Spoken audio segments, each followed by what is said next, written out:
नमस्कार सर्वांना। आज आपण बनवूया हिरव्या माठाची भाजी। भाजी स्वच्छ साफ करून घेतली बघा मी इथे। आणि मी कधी भाजी हिरवी कापत नाही, फक्त अशी तोडून घेत असते। त्यानंतर आपण इकडे गॅसवर एक कढई मांडली। कढईमध्ये आपल्याला फक्त 1 चमचा एवढं तेल टाकायचं। तेल एकदम व्यवस्थित गरम होऊन द्यायचं। एकदम साधी बनवायची बघा। याच्यात कांदा टोमॅटो काहीच नाही वापरायचं, फक्त भरपूर असा लसूण घेतलेला आहे। हिरवी मिरचीचा हा मी ठेचा बनवून घेतलेला आहे।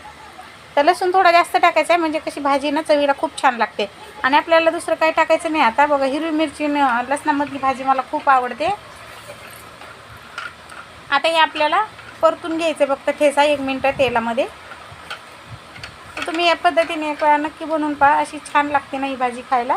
आणि आता उन्हाळ्यामध्ये तर हिरव्या भाज्या सहज जास्त म्हणजे नाही भेटत, पण भेटली का अशी म्हणजे मस्त करून खायची चरचरीत।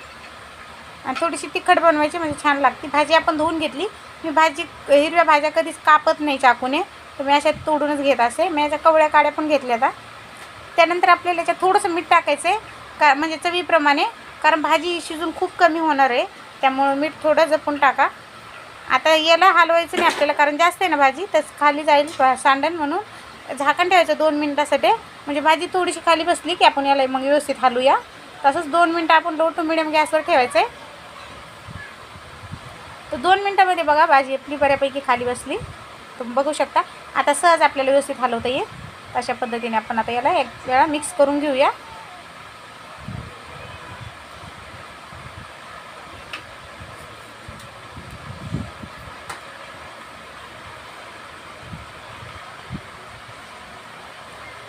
तर बघू शकता, हे बघा व्यवस्थित एकजीव करून घ्यायची मिक्स।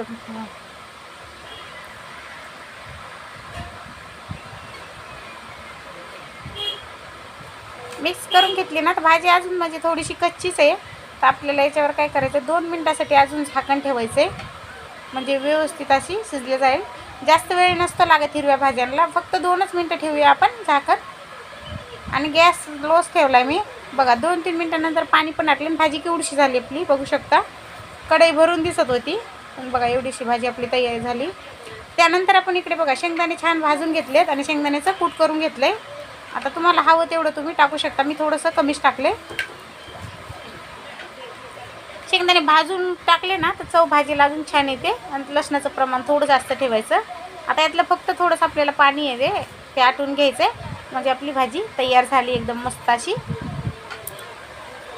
तर बघू शकता इथे याच्यातलं पूर्ण पाणी आटलंय आणि आपली झणझणीत अशी ही हिरव्या माठाची भाजी तयार झाली।